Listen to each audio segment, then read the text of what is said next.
information to help you run your business better and improve your marketing campaigns. My name is Hank Hoffmeyer, and thank you for joining me on Hank's Marketing and Business Tips.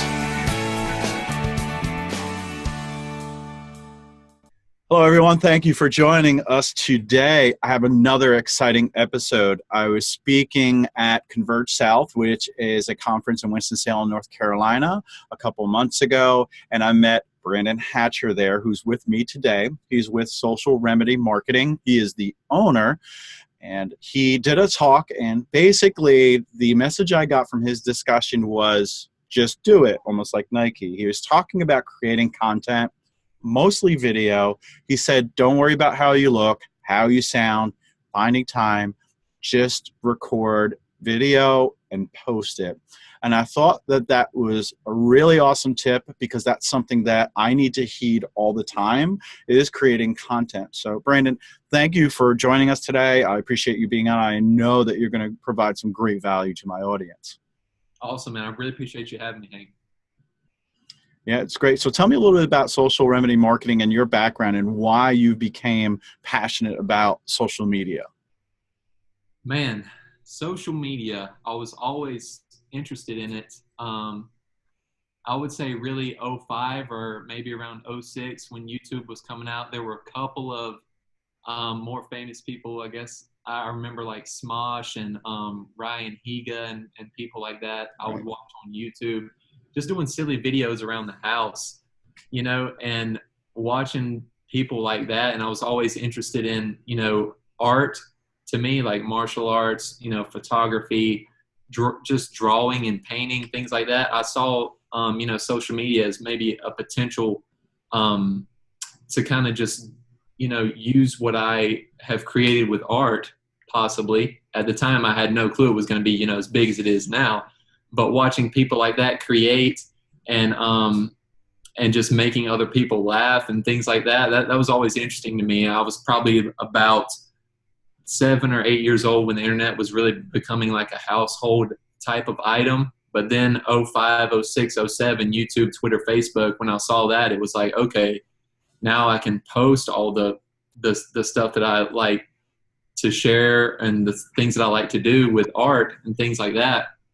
I can actually post that for other people to see, and I can reach more people. And so always fascinated by that. And really one of my regrets was not going all into like YouTube, Twitter, and Facebook when they first came out. Because, you know, 10 years ago I was 15. And so I could only imagine if I knew what I know now, but couldn't we all, right? But it could be a YouTuber that's getting rich right now, right? Exactly. So, but no, I was always into social media. As soon as Instagram came out, I was on it because obviously photos and Snapchat as well. I always cared about learning about the platform because I knew that's where people's attention was as I got older, and I knew that I would be able to leverage that attention in some way or another. And so recently with Social Remedy, what I've done is taken basically what I've been able to learn and practice through the past, you know, several years, almost a decade of trying to figure this social media thing out and maybe help other people and or businesses to try to use social media to help them leverage it for the things that they care about. So. Right. And I feel like there's kind of like something I want to put together here, because when you spoke, you talked about just you were very blatant. You just said, shut up, do it, post it. Yep. No matter what it takes, you only live once. You're going to die soon. Those types of like shock and awe. And everybody really, I think, enjoyed that conversation. And it really was a life lesson in a way. Now, on the other side, you said you have a passion for creating content that's, you know, images and video, et cetera. How can a small business owner that's passionate about what they do turn around and take that passion and use it to help with their postings? So I think that depending on what type of business you have, it doesn't really matter, to be honest, what you do, what industry you're in, whether you have a product or whether you have a service. If you're doing something that you care about passionately, or you want to help people, you want to help businesses. It doesn't matter.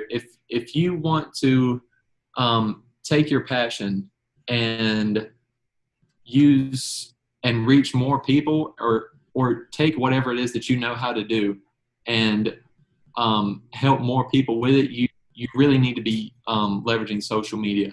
Right. How can you actually say that question one more time just so that I can answer it directly? I'm sorry. Right.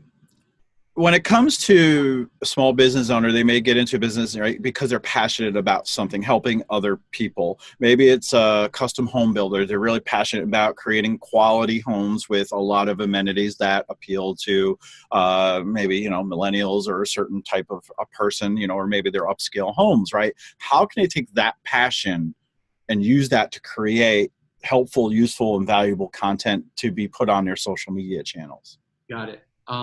I think one of the things that I actually spoke about at that conference that we spoke at was documenting, and this is something that I got from Gary Vaynerchuk and watching popular vloggers on YouTube, was the fact that if you document what you do on a daily basis, I mean, if you're documenting what you're doing for others or your business or anything really that you're passionate about, no matter who you are and what you do, there's your content right there. I mean, right. I don't think it can be much more complicated than that, but I don't think that it necessarily has to be. Right. I remember actually, now that I think about it, when I was speaking, a lot of people asked me, well, I don't know, what to talk about. I don't know what kind of content to produce. I have to think about something every single day. And I think I remember from my speech, I said, you don't really have to think about it. And I opened Snapchat and I said, hey, guys, you're speaking at Wake Forest, blah, blah, blah. And that was, a couple of snaps long. And, I could, just as an example, I could take something like that and make it into a video and upload it to YouTube. So I think something that I kind of took basically from Gary Vee was, if you document what you're doing, you can take even what we're doing right now, a 20-minute podcast, or documenting your interaction with one of your clients or something like that. That is your content right there. And see, you can take video, and you can chop that up and get screenshots for Instagram and put quotes on it. I mean, so right. How creative do you want to be? I think it's just, to answer the question though, it's as simple as pressing record, right. and going from there. Yeah, to add on, I think, I would just say keep the cameras rolling, and I'm saying that as a phrase. If you're a builder, it's a great way to show off what you do. I know someone who owns a custom pool company in New Jersey, and what they do is they set a camera up, on the property, and they let it roll throughout the whole project, or at least while they're there, so the camera doesn't get stolen. But what they do is they take all that footage and they may do a time lapse, and then, as you mentioned, do text overlay.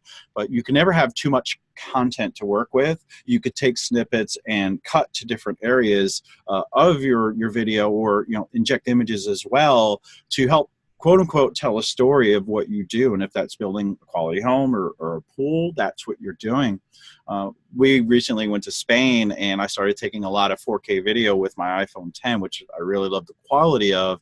And then I was taking pictures. I'm going to go back and I'm going to take the photos and have them show for like 3 seconds. And then I'll take the video, and maybe if I'm walking through the streets of, say, Barcelona, I'm going to speed it up because there's just a bunch of gibberish and, us saying crazy things that nobody wants to hear. I'll just put that to music. And my wife wants to use that for her website that she's building for travel itineraries. And I know you recently went to, I think it was Paris, right? And you said that you have a bunch of content that you want to curate and start putting something together. Now, Brandon and I are not saying it's easy or it's not a lot of work. It is. But I'm always mentioning do what you do best and delegate the rest, which is a quote I stole from Lori Bruns. But you can hire somebody on Fiverr or Upwork, or find somebody that you can barter with to get some of your videos edited. Yep.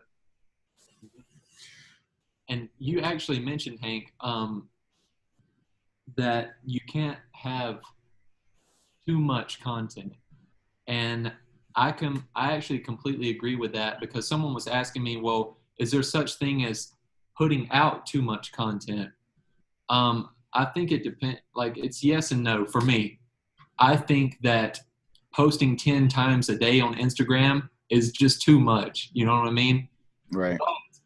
Having content that you've produced over the past 2 years on all of Instagram, maybe posting 2 or 3 times a day. In that sense, I don't think there's any such thing as too much content because, like I said, that you never know which piece of content could be the game changer for you. Right. And I just wanted to bring that up because I hear a lot of people say, well, is there such thing as too much content? And I really think that the answer is just absolutely not. Right. And it depends. When you start off, too much content might be off-putting. But then again, if you're starting to become well-known, or if you're like a Gary Vaynerchuk or a celebrity, they're looking for that content. They want to absorb that content because they're looking up to you, especially if you're very knowledgeable in a certain industry or you have certain skills. People want to learn that. If you know about weight loss and you know unique exercises or dietary, I guess. Through losing weight through diet, I guess you can share a lot more than just if you were to post just some simple things all day long. That's where you want to keep the volume low. Then when you get to my level or Brandon's level and you're taking all of this content now, keep in mind, I've probably been doing this maybe 5 years, like just starting to create a lot of content. I just now got to a point where I need to look at taking a lot of my content and putting it somewhere else, off my laptop or off my computer, because it's filling up now. And I have a network attached storage, which is like basically a hard drive attached to my router, which I'm going to store all this data. And a PSA, just make sure you back up your computer and any storage you have, because if you have a fire or if your hard drive dies, you just lost all that footage that we are telling you to create. Completely agree. I had to get one as well because I just got this laptop that I'm using now, and it's 128 gig, and it's definitely not enough for everything that I just recorded in Paris. So I had to get a hard drive as well, a terabyte. So good tip. Right. And once you start recording in HD, it starts using up so much more space, right? And rule of thumb, keep it for a while, and then maybe after a year, delete it. And especially if you've uploaded it to YouTube, you can always download it. It will not be 4K, but you can still download it if you ever need it. And just keep some of the really good material. This way you can use it over and over. Take certain images that you use on Instagram that are maybe inspirational images and make sure you either tag them or put them in a certain folder so you can go back and look at them. I'm actually in the process of doing that. I just used to keep them on my iPhone roll, but now I got to go back and search for them and look for them and scroll. But now I just want to put them in a certain album. This way I know they're there, and you can reuse stuff you have over and over and maybe change it slightly. Mm-hmm. This is part one of my interview with Brandon Hatcher. We had a great time talking about social media. Since this episode went a little bit long, I cut it into 2 episodes. Don't forget to tune in next week for the concluding discussion with Brandon Hatcher on social media. That will be episode 114.